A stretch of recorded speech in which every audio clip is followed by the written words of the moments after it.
Good evening. Apparently, just like in the fashion industry where space investing is concerned, you're either in or out. The homegrown Australian rocket Eris finally had a successful launch. Forget meteoric impacts. The biggest threat to a future moon base is moonquakes. Speaking of space weather, space hurricanes are real and they're dangerous. China's Long March continues with their sixth orbital deployment of their own internet network. A new coating they just discovered could extend the life of space solar panels. Russia agrees with NASA on ISS cooperation through 2028.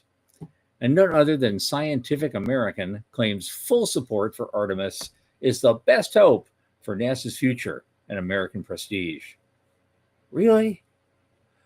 From the news desk at the Center of Space Commerce and Finance, my name is Thomas Andrew Olson, and this is The Unknown Quantity.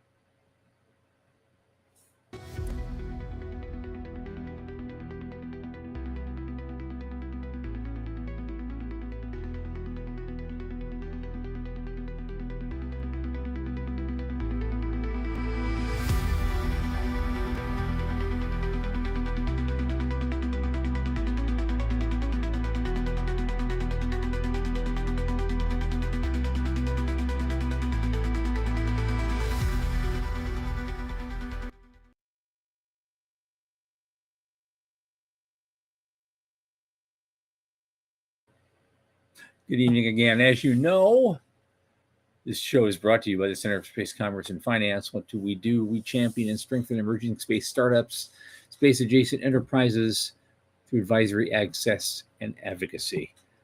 Our programs fortify business plans and investor readiness for founding teams at varying levels of development. Now, a lot of our work, especially this podcast, is supported by our listeners and fans like you.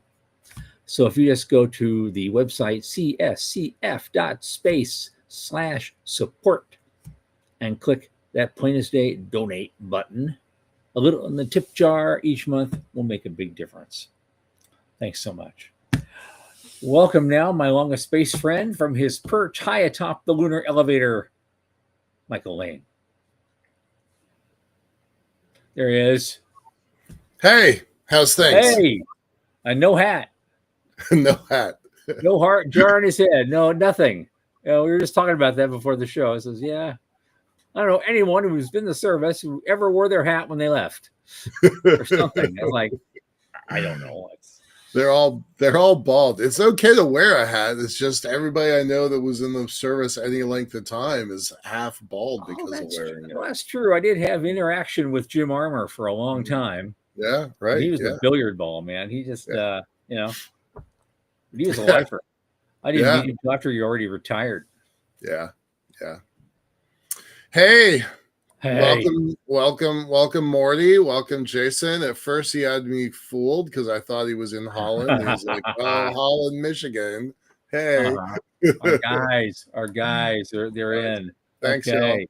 Y'all. Okay. Before we get to the tomfoolery, a little bit later, I guess we do have some news items. They're a little weird this time. Not a huge intersection between space and money, but we have to grab what we can grab and see what comes of it. I love this. It's investing in space thing on the CNBC link. You're in or you're out. So what does that mean? What does that mean? What is that about? You sent me that actually. Yeah. Well, first of all, it's CNBC. So we don't get a lot of coverage at CNBC for the space stuff. So just by itself, that it exists at all, that CNBC is covering the space sector is a kind of big deal. I saw this maybe, I don't know, 2 months ago, 3 months ago, something like that. And it felt like a blip on the radar.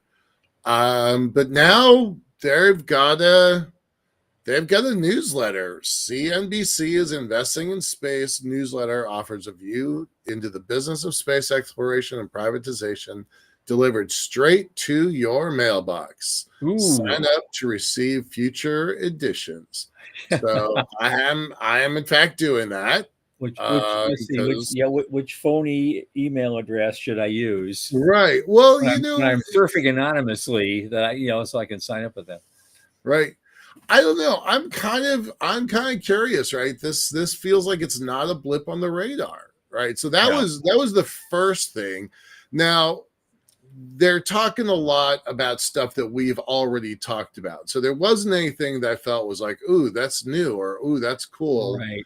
that we haven't already, because we're new and we're cool, and we definitely know this stuff better than CNBC does. But I was pretty psyched that they're doing it at all. So yeah, I mean this first one, it was they infused it with a lot of history, assuming that I guess assuming that their readers were as clueless as they are, right.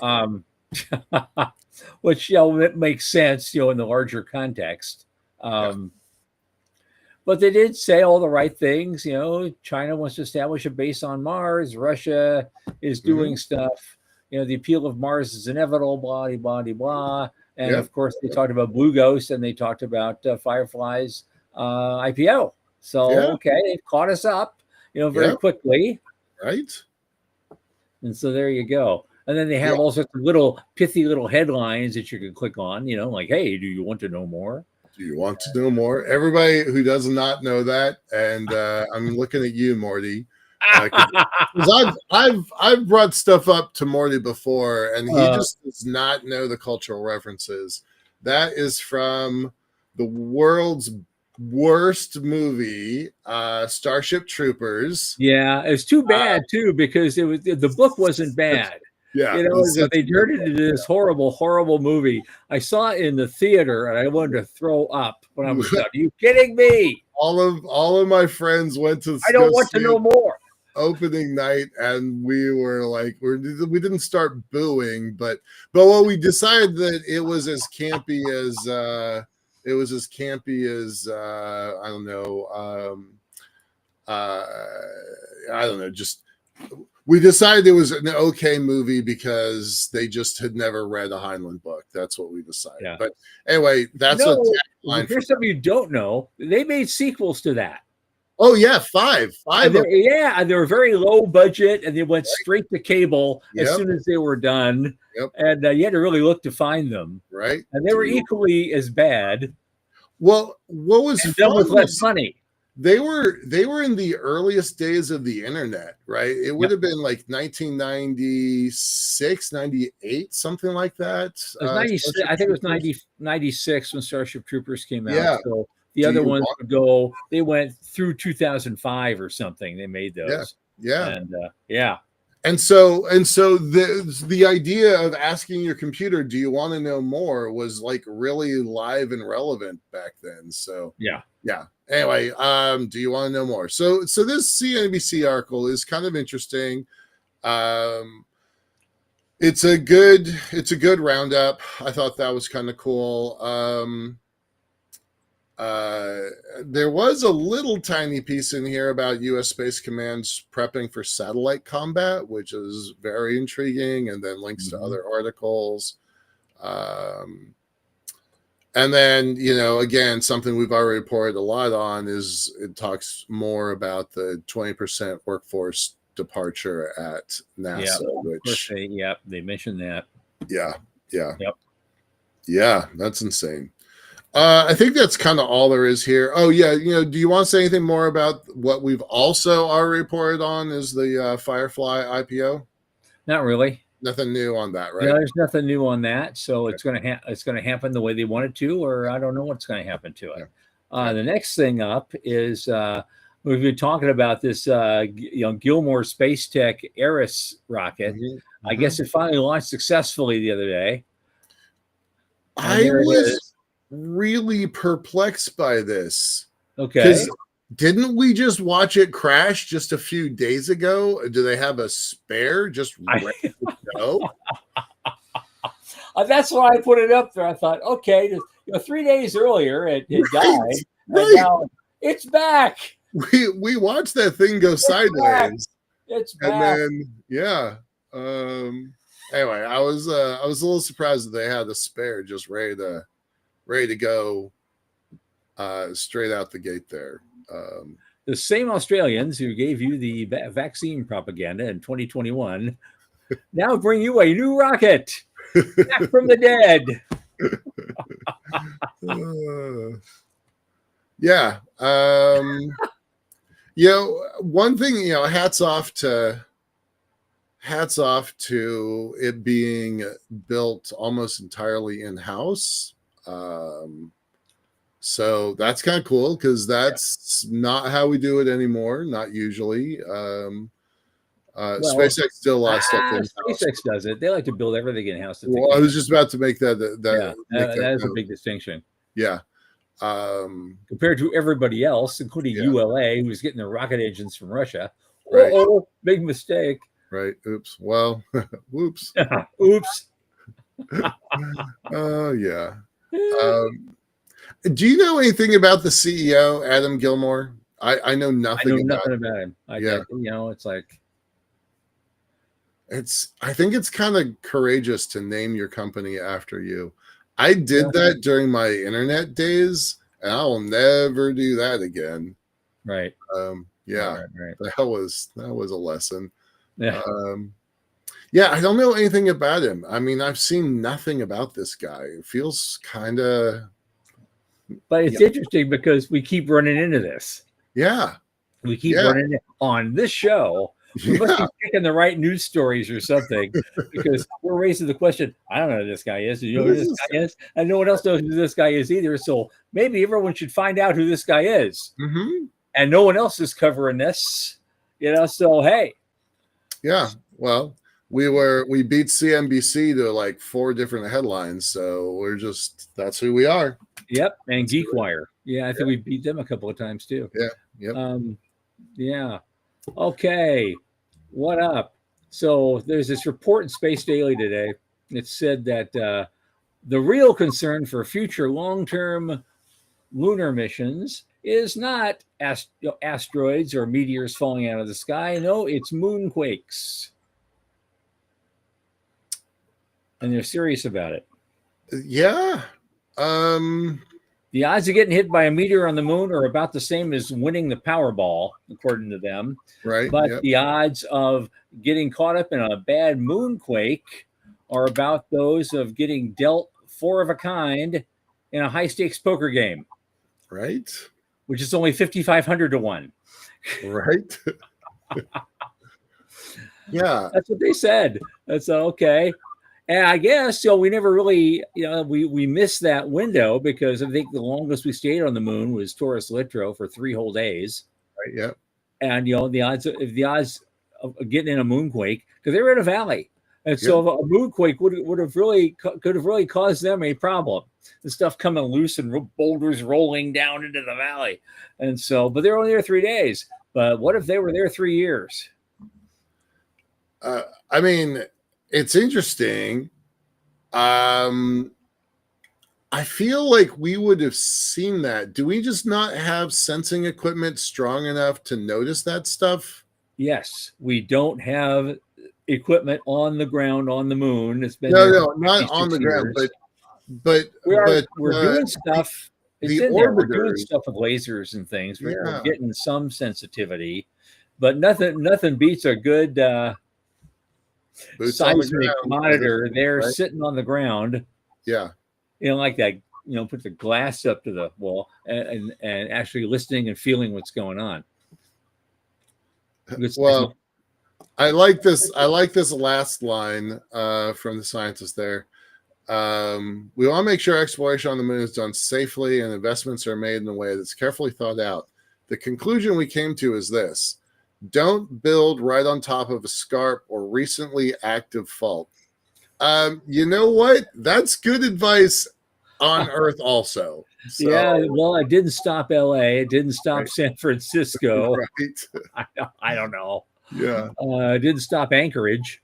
I do think I'm kind of curious about how this one's a little bit new to me. I mean, I've heard about it, but I've never thought of it as an actual problem. Maybe that's how the landers keep tipping over. They land, and then like a millisecond later, there's a moonquake, and the thing topples over. Maybe that's it. We don't know. That's what I think. That's what Jason just says. It's just all the more reason to establish facilities on Shea Michael in L1 and take the elevator to work. I love that. Shay Michael. That's going to be the Yeah, new name, man. That's what we are officially at calling least it. spell it right, Jason. That's good. All right, All but right. So Moonquake. I mean, legit. I do wonder about that. yeah. So all right, we're gonna just go off on a limb here Well, for a here's the thing. I mean, yeah, I mean, yeah, you're gonna build a habitat. Don't build it in the valley where there's a right. lot of boulders and it looks like a lot of dust buildup hanging out because you may end up in a really horrible avalanche and or a big boulder hits you and the avalanche won't matter. You know, I a couple days ago they came out with a new study. They're using AI to identify keyhole sites on the moon. Okay. I didn't send it to you because it was like, oh, that's science. We're not going to talk science on the show. But I was actually really curious about it, so I kind of dug into it a little bit. They found 16 new keyhole sites in just a matter of weeks, just with better AIs. Well, yeah, I found like 3 different things the last couple of days that I didn't include in this list for that reason. There's just it's really sciencey and geeky and really cool. But you know, where does money come into it? So we can talk about moonquakes because we want to build a moon base that makes money. And so technically, you know, we're on topic. Well, let's take Jason's idea for a second and talk about the elevator just for a moment. Sure. If we're sunk into the lunar surface is now shaking. It propagates a vibration up the string. Like that's a real thing to be wondering about. Badly tuned guitar string. It's going to be you know. Some of the experiments that we did probably at the end of Liftport. Actually, it was kind of during the zombie days. So Liftport was officially closed during the zombie days. So it would have been maybe 2000, 9, 10, 11, something like that. We were doing some robots climbing up and down. And then the string below and the string above, even though it's one single string, because the robot is there, each of these strings acts like a separate string. So the frequency of vibration for the bottom string is different from the frequency of vibration for the top string. And as the robot is climbing up and down, whichever is the shorter string gets the faster vibration, whichever is the longer string gets the shorter, the longer vibration. And depending on where a lifter is on the moon, that moonquake is going to have a really interesting impact on our robots and also on our Lagrange site. So it's not a trivial question. I had not thought about it seriously until recently. I'm like, maybe we should put that into our research problem. So because I didn't think the numbers were this. Well, I hope in the next few years, at least, we can get some. I know we're going to land a human crewed mission to the lunar South Pole, where we want to do all our digging for water and everything. Hopefully, they were going to bring some great seismometers with them, and you know, they're a few cuts above what we left the last time, and we'll start getting that kind of data. Well, we've also been using the laser cubes that the original Apollo missions left there. So we've been able to tell when the thing is shaking from that also. So it's not like we don't have any data, but I was a little surprised by some of the numbers in here. I had not seen that before. Right. Of course, the next thing, if moonquakes weren't enough, now you have space hurricanes. Hurricanes might as well. They shake up Earth's magnetic field and scramble satellites without a solar storm in sight. The space hurricane. It's coming. It's coming for you. It even Uh, has a calm eye-like center. yeah, talk about that a little bit. That was kind of neat. Yeah. Instead of clouds and rain, these electromagnetic tempests are made of plasma, charged particles whipped into a frenzy by Earth's magnetic field. And they can mimic the effects of a geomagnetic storm, shaking Earth's magnetic field and scrambling GPS signals, even when space weather, as we normally know it, appears calm. Apparently, they don't happen very often. And the first one was actually observed in 2014. And they took some data and some ground data and some imagery, and they showed for the first time that this stealthy, swirling structure was an active electrodynamic storm capable of triggering real and potentially disruptive space weather effects. So they found this thing in Shandong University in China for the first time, and they also found it in imagery from the U.S. Defense Meteorological Satellite Program Mm-hmm. with a big spiral pattern with an eye in the middle. Wow. Yeah, I did That's kind not of know that was a creepy. thing. Yeah. And given the magnetic fields of Jupiter and Saturn, you can imagine those things happen all the time. Yeah. Surprised Yeah. no one's seen it there and reported on this. Well, the first thing I thought of when I read this was we should probably send this to Mary Gantz, who's doing radiation and space weather as a service, because I thought maybe she could kind of spread some light on this one, because again, the hard sciences of space, I think they're cool, but I don't know that much about them. So it's always I look at these things when it disrupt, because it's disrupting. Well, here's another key in though tie-in. Yeah. It's going to disrupt our economic activity. Yeah. In a big way. Yeah. And our satellite networks. And God, whatever else Space Force wants to do, and all the other things that we worry about in life sometimes. Well, historically, long before there was a National Weather Service, the U.S. Navy was monitoring the shores of America for ice. They were the first. I'm going to call them National Weather Service, but they were the first group in America actively monitoring weather for us. And they've been tracking ice buildup since before America was America.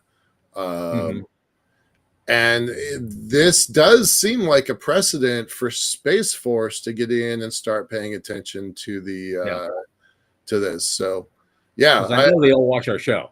Yeah, so this, these guys at Space Force. So we're just saying it out there now, guys. All you guardians out there, come on. Yeah, exactly. Let's get this going. Exactly.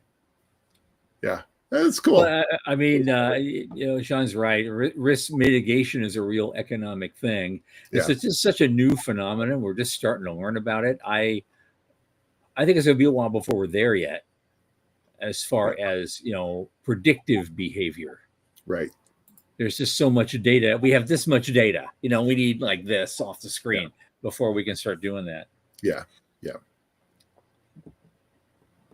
So, but speaking of satellite networks, China marches on.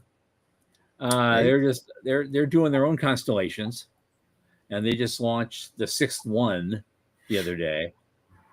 Just kind of reminding everybody, regardless of what we debate about or report about here, they just keep going. It's just like, it's like just the machine cranks and more stuff comes out. So we need to start cranking our own machine. We'll be talking about that in a minute too. And that's really all I wanted to say about that, unless you have something you want to add. I just had one thing. I did not realize there's 2 things in here. This is China's 41st orbital mission in 2025. So we're, not quite 3/4 of the year done, but that puts them on track for about, let's call it 70 orbital missions this year, which I think is really solid for China. Considering how many other rocketry programs they have in development. I suspect that number is going to go up a lot next year and the year after, but I'm definitely watching that number. Yep. What I Well, didn't know was that that's the 586th flight of the Long March series, which yeah. honestly, that really surprised me. I did not think that thing had that heritage. I didn't think they had hit over 500. I didn't think they were even close to that. Well, where do you think they got it from? Yeah. Yeah, no, They no. got it. Well, that It's, was not the same copycat as their new stuff is. That no, one, but it started out the first Long March rocket. It was a copy of a Soyuz, Soyuz. and Yeah, they're still launching those today. yep. They're launching Russians to ISS. So Mhm. how many have they flown? Probably more than 500. Yeah. Um, I just didn't think that the Long March had the same heritage yeah. and track record. So good on Well, them for that. Yeah. they haven't beaten SpaceX yet. No. SpaceX passed the century mark last year. They're on track to do it again this year. Yeah. Yep. So I don't think Elon's too worried yet. Until they pass him in total numbers, he's not going to worry about much. He's got his own thing to do. Now here's something that's actually here's money. Here we go. Here's something about money. We would get there Here's some eventually. money. Look at it over here. There's money there and money there. Look, there is something they call it a cosmic shield breakthrough, but basically it's a coating.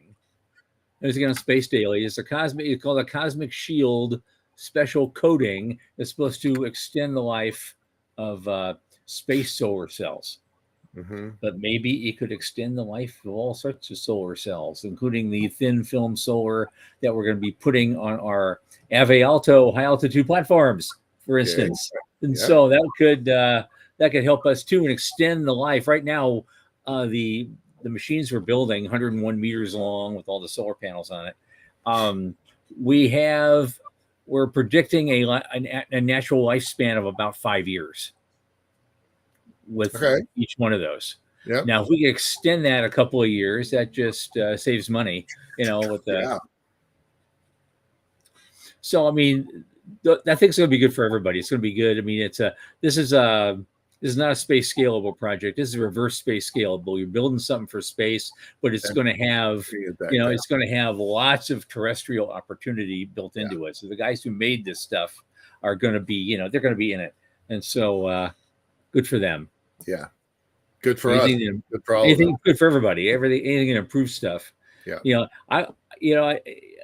And all the alt energy stuff that we talk about here, I would do anything to get rid of those damn windmills. And so if we can do a better solar, it lasts longer. That's something. I prefer thorium reactors that we've talked about before. But hey, if we can, at the expense of those awful windmills, build more solar and it lasts longer, you get more power out of it. Okay, it's something. Yeah. Okay. I've always wondered. I did a project many years ago, probably 2009 and 10, where I was working on a space-based solar power system, and they were promising gigawatt power within 5 years. So if you're counting that would have been completed in space and operational, a gigawatt power system by 2015. So 10 years too late. All right, 10 years ago. Right. And I had the audacity to start questioning their numbers. I was at that company for 4 months, and my first "I quit, you're fired" conversation happened 3 days after I got there. And I had once you see the reality, you're going to see the reality. Yeah, I had my second "I quit, you're fired" conversation in week number 2, and then I just kept my mouth shut for a little while because, frankly, I wanted the paycheck. And by month number 4, I'm like, wait a second, y'all are promising. By the way, they were working with the Chinese, so that was a red flag I was not really aware of. They were promising that gigawatt power system, and I'm like, what are you basing this off of? Like, where's your math? Where's your science? Show me what you got here. And they're like, oh, here's this article. So it was promising some number. I think it was like 32% efficiency.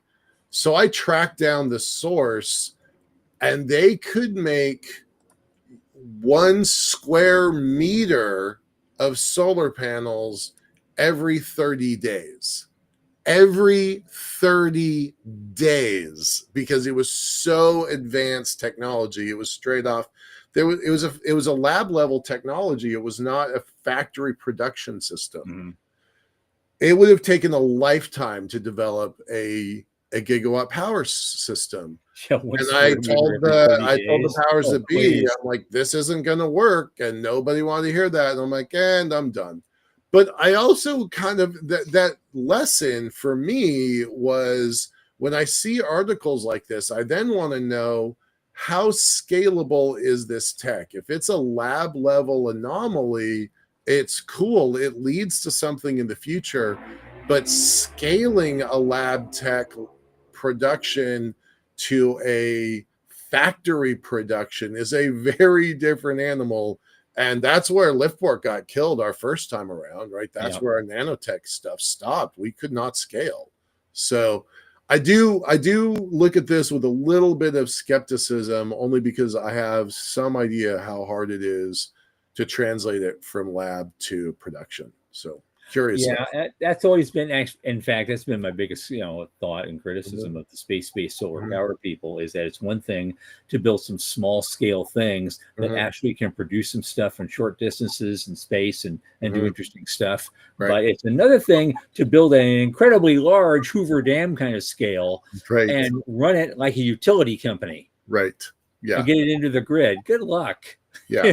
That's a very, very different animal. And that's why I think their financial projections for what it's going to cost to build something like that are way off. Yeah, way off. Maybe a factor of 5. Yeah, it's really hard to do that stuff. The last thing I'm going to say about it is, once again, our friends in South Korea are in the news with another space breakthrough. Those folks are really moving quickly to build their space assets. Flex their space muscles. They want a moon base. Yeah. We talked about that just last week, and we talked about the Korean KESA, Korean Air and Space Administration. They developed a program just in the last 5 years. They just keep doing the work, and so hats off to those folks. Yeah. What else? Oh, the Russian space chief signed an agreement with NASA on ISS cooperation through 2028. So we're getting close to that fateful day when the ISS may disappear anyway. But it's good to know, at least they're in it to the end, more or less. At least as of today, Roscosmos said, "Yeah, okay, we'll stick around." Did you see that coming? Because honestly, I didn't. I thought they were going to pull out. Yeah, I thought so too. Yeah, because half those modules belong to them. They could just detach it. It says, "Oh, we're going over here now." They said they were going to. They have said they were going to a couple times. Yeah. So I was a little bit surprised by that. I think that's probably pretty good that they're going to be around. We're talking about 2030 for us to deorbit it.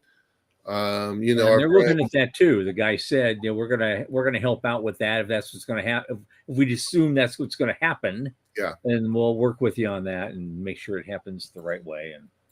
And SpaceX is looking for, I think it's an $800 million contract to deorbit that thing. Of course, our friend Rick Tomlinson is leading the charge to not deorbit it at all, put it into a larger, higher parking orbit, turn it into something. I think there's value in turning it into a counterweight for the space elevator myself. Well, there you go. That'd be of some use, I guess. You wouldn't need the gateway. Yeah. That silly gateway. Right. You wouldn't need that. Yep. Then my buddy Dennis Stone, 38 years at NASA and now an independent consultant with, VAST as one of his customers, is saying, I can't bring the ISS down fast enough. Right. I'm done. We're so done with this. He was Right. there for 38 years. I can't take it down fast enough. I just want, we're never going to build private space commercial stations and be competitive and do all the things that we as competitive space geeks want to do with that big, $3 billion a year lump sitting up there. Yeah. Yep. There.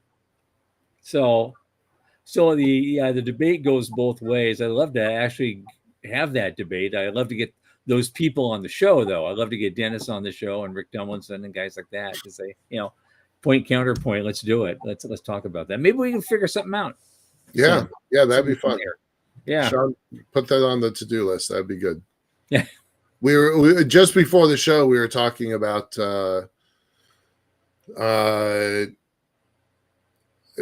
talking about maybe doing some sort of like focused topic, right? So we've done a bunch about law, policy, property rights. We've done a bunch on logistics. We're trying to figure out like, okay, what's our next like topic that we're going to dig into and put some emphasis on. Yeah. Sean's that might be a good one. Yeah, it would. Yeah, to I think splash or not to splash. Yeah, to splash or not to splash. And get some really good people who actually know their shit about this issue to come on and debate each other. Yeah, and we'll just sit there. We'll just sit back and watch the yelling happen. We can just get see some moderators popcorn, right? Get some. Hey. Yeah. Pull out a bottle of single malt. We can have a great time. Right. That's it.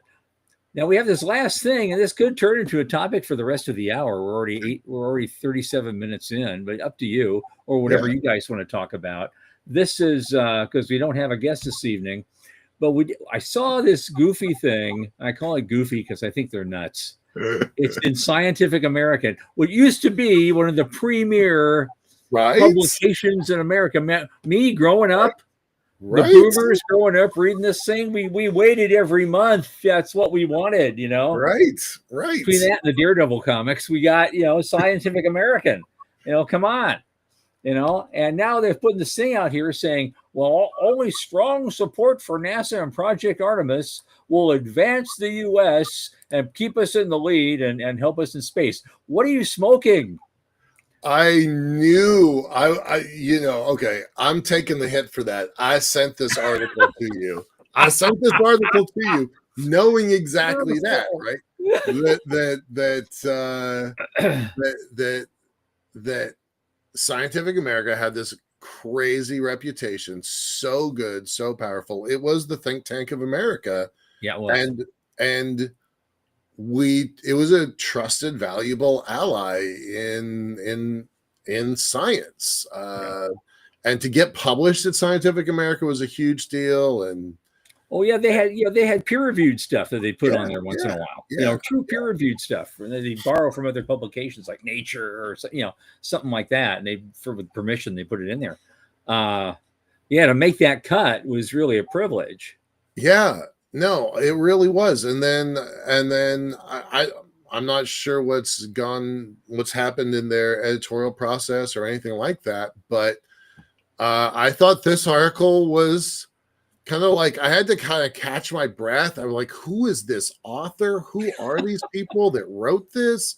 Like, I felt like I had to, review the source. And so, this is an opinion piece, which is really important to note. It's an opinion piece. Absolutely. At a Scientific American. Which I guess we disagree with 100%. Well, yeah. I mean, 100%. There are elements in here that I do think are worth asking about. Sure. The guy's claim to fame is he wrote a book on the Apollo fire. Like, okay, that does not necessarily qualify you, but all right. I know, but at minimum, that's my view on it. At minimum, 5 pairs of Falcon Heavies with all the full load on them. Yep. That equals 5 full loads of an Artemis rocket. Yep.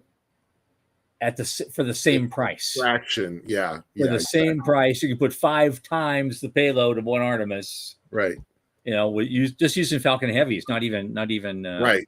Starship. So we all on this show know those numbers, but I saw this and I'm like, this is going out to an awful lot of smart people, but smart people that don't necessarily know the depth that we know, right? They don't, their life is not dedicated to that intersection of money and space.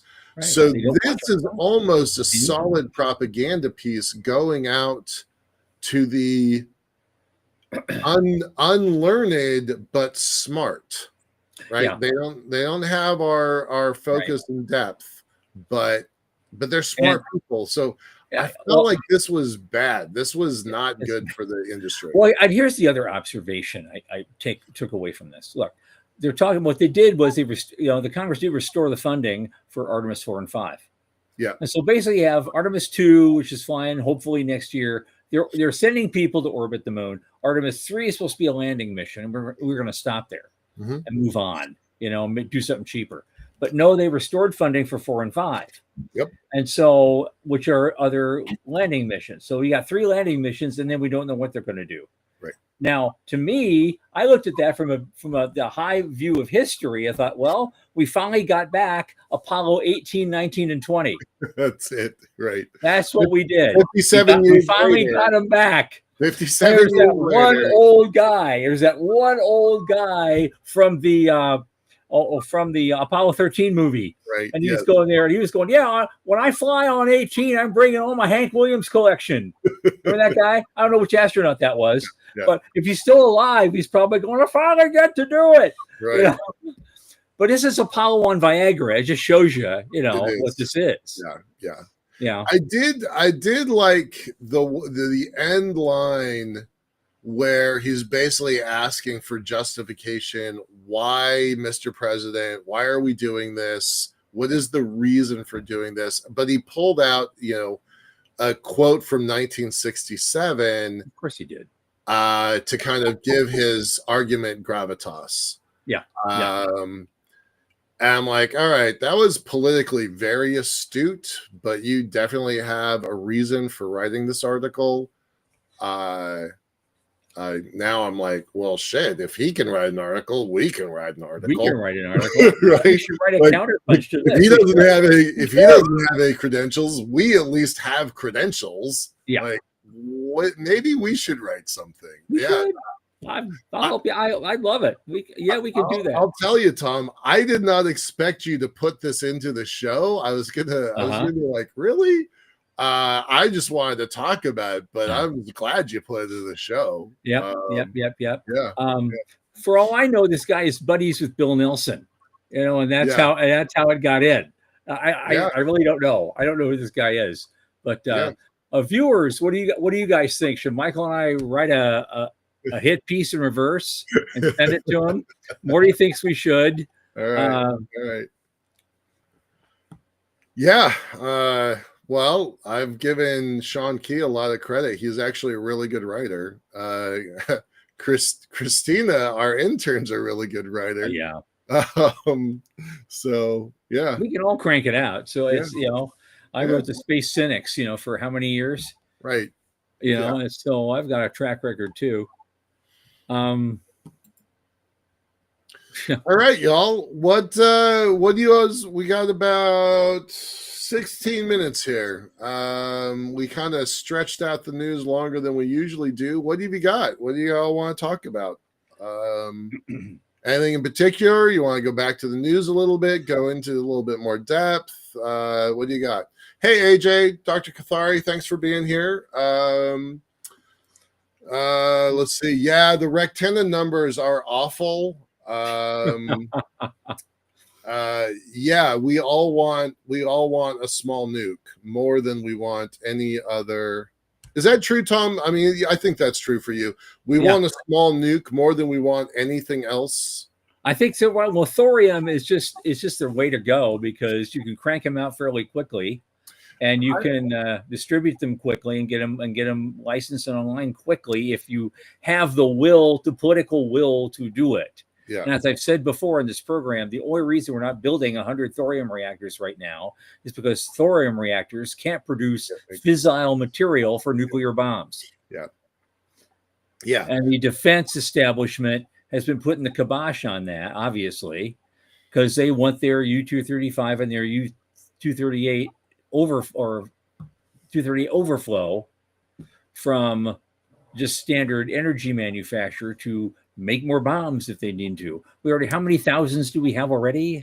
Yeah. They haven't reached their half-life yet. Oh, we don't have to worry about that. It's another article I did not send you was an Al Jazeera piece on why America is threatened by China's development, which also was pretty entertaining. Yeah, and it references that how many nukes we have versus how many China has, and that we're the warmongers.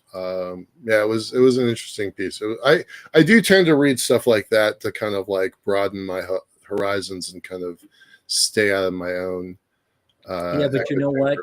I like to broaden my horizons too. But don't you run across articles sometimes, even in our field, where you're like, more stupid by the time you got done reading it? Yeah. Do you remember a couple months ago? This is one of those, by the way. Right. Yeah. No, there was one a couple months ago that was the local folks, Gravitics, just north of me, about 30 miles north, 40 miles north of me. They won a contract for Space Force to build a carrier bus for satellites, and all of the imagery that came online from that looked like a cross between a Death Star and a aircraft carrier, and they're like, American company gets a contract to build a carrier in space. I'm like, y'all did not read the article. Well, at least they didn't. At least they didn't make a direct copy of that thing from one of the Avengers movies. They had the flying, aircraft carrier, the shield carrier that went up, and the big fans. At least they didn't copy that one. I made it really obvious. No, it was pretty bad. It was pretty bad. Morty's right though. The article was really describing how China's economic and technological advancement is happening on a percentage base faster than America, and eventually they'll probably eclipse us just from sheer numbers. It's going to be a while, but that's exactly right. I know someone asked what kind of panel. Sean asked, what kind of panels would you like to see in future episodes? That's an interesting question, because I can think of all sorts of weird topics that aren't always at the intersection of space and money, but would make for a great panel. So I think ISS deorbit is a good one. Yeah, I think that's a great first one, and maybe we'll turn into one, because Sean posted something today. He's not blowing his horn about it, but he posted something about kind of the dichotomy between the CisLunar economy and the Mars belt economy. He sees the dichotomy of what's going on. There's not a lot of interchange between the two economies. I'm talking about, let's fast forward 50 or 100 years. Who's trading what with whom? And so you have this Mars asteroid belt kind of economy where they're probably shipping. I've always had this fantasy anyway.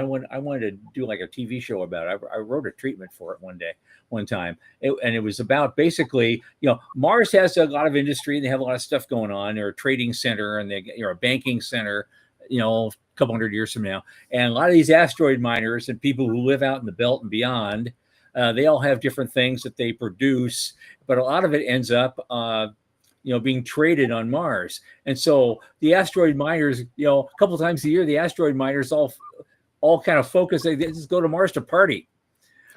It's like the guys after a big cattle drive. They all go to Kansas City and they sell their cattle, and then they drink the town dry for a week. And then they go do a cattle drive again. Could be the same thing happening. And so the story was built around this city. It was just built around that. That's awesome. I love that. Water monopoly empire, because some guy started out with some oil roughnecks drilling into the Martian soil and tapped into an ocean of fresh water, and they just built a city around it, and then came the casinos. I mean, it's fast forward a couple of centuries, so this is what you have. Yeah, and it wouldn't surprise me if some things turned out that way. It's one of the reasons why I always like the Firefly TV show, because they just did such a good job of depicting the wild, wild west in the way that's going to play out in space. I just think that it was fun and well done, and I think there's some realism to that. Yeah. Morty's asking about how much is it going to cost to move the ISS to a stable lunar orbit versus crashing it. I think it does make a really interesting counterweight. The more mass we have on the string, the more we can hold on the ribbon, but it's not designed well for our purposes, right?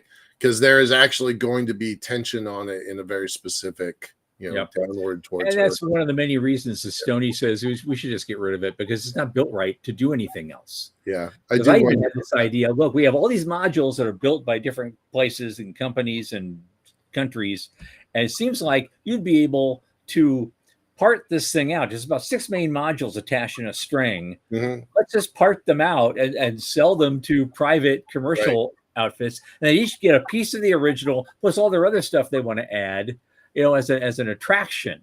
I wonder what your boss Walt would say to that plan, because that guy got burned more than anyone in history over that. So, well, I'm the one that's determined, if he ever gets filthy rich again on Ave Alto, that I'm going to make sure he doesn't do that again. Right. No, you're not invest. No, not this one. Not this time. No, not this time. No. Well, no. These guys over here, maybe not. No, not that one. Joe is on my wavelength. That's what I want to do. I want to strip the thing down and use it for parts. Yep. So basically, salvage. Yeah. Salvage at L1. Yeah. Just, if you're going to move it, move it to L1, then strip it down for parts and resell the parts to people. People on the moon, people going somewhere else. You can stop by L1 and get stuff, or you can ship it back the other way. I mean, there's all sorts of things you can do. Some good assessor is going to go up there and say, okay, okay, we can sell this copper tubing for this so much per pound. Okay, and then we got some. Oh, look at this! We got some great old filters here. Yeah, have people been smoking by this thing? It looks so filthy. I just sent. Remember, we had the folks in Lee from CisLunar Industries. We had them on our show a while ago. NASA just came out with a request. No, sorry, was it ESA and NASA? I think it was NASA just came out with a request for proposal for salvage on orbit salvage. Like that RFI came out just, I don't know, 8 days ago, something like that. So I know 3 or 4 companies right now that should be lining up for contracts for that, because they're already out there trying to grab the larger pieces of space junk. Yeah. And if that isn't ripe for salvage, I don't know what is. Yeah. So I think there's a lot of value there. I've talked before about it would be really cool to have the contract for waste at ISS for the last 25 years. So much value in astronaut poop, right? And not sarcasm, like that's got real value. And as Joe just said, we've already covered the shipping costs. So right. Yeah, the organics would be great. Well, actually, one of those space toilets though up there that they use, I've heard the stories about how they function and what you had to do. Yeah, they should be, at least one of those should be brought back down and put in the Smithsonian as a museum piece. This is how they used to do that. Look at this. Look at this. Whoa, right. You hear McCoy in the background going, "It's from the bloody dark ages." Wouldn't be a bad idea to put one of those in the halls of Congress somewhere too. You can only use this one, right? Yeah, you guys got to use this one because this is what y'all made us do. Yeah.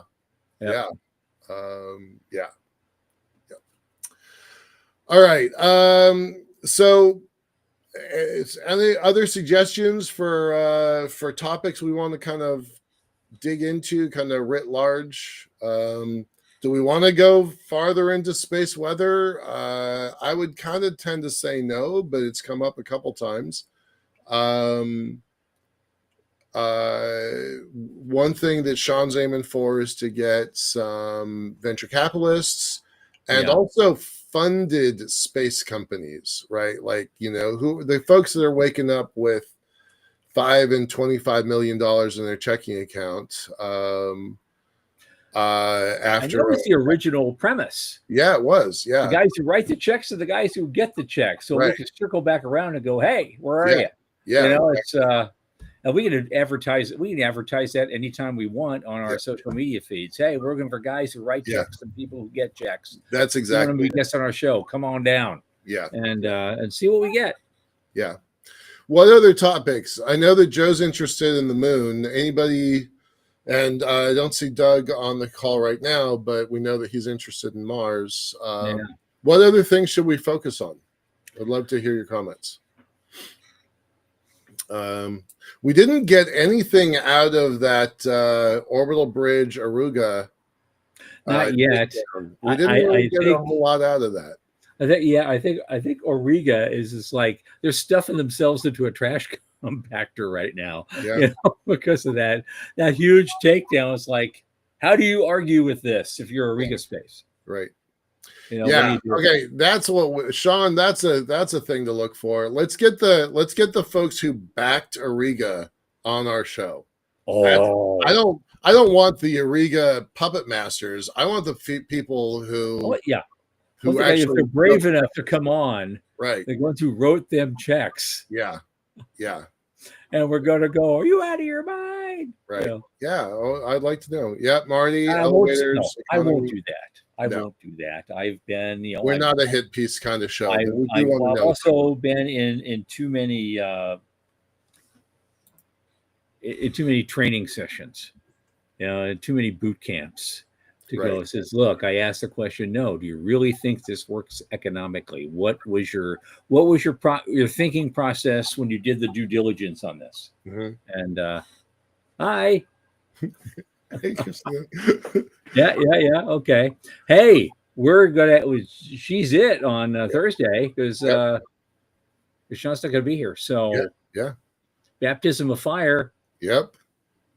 She's been doing great. Shout out to Christina as an intern. She's really she's gotten a bunch of our shows put into AI.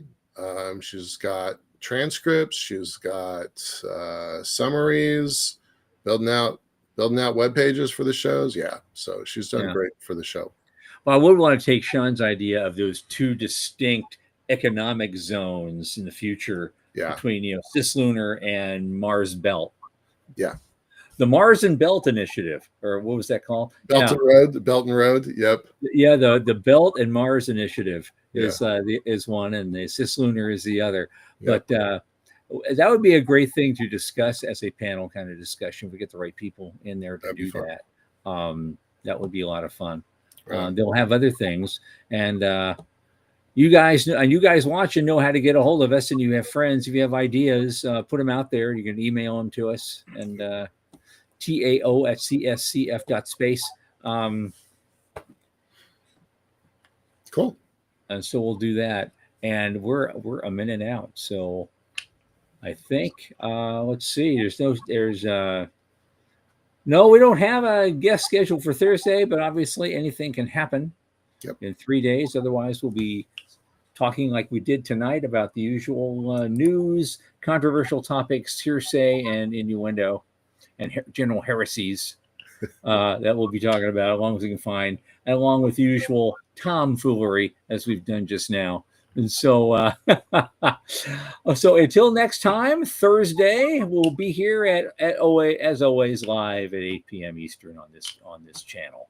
And for Michael Lane and Sean Key, I'm from the Center for Space Commerce and Finance. This is Thomas Andrew Olson. Keep watching the skies. I'm telling you, they're coming.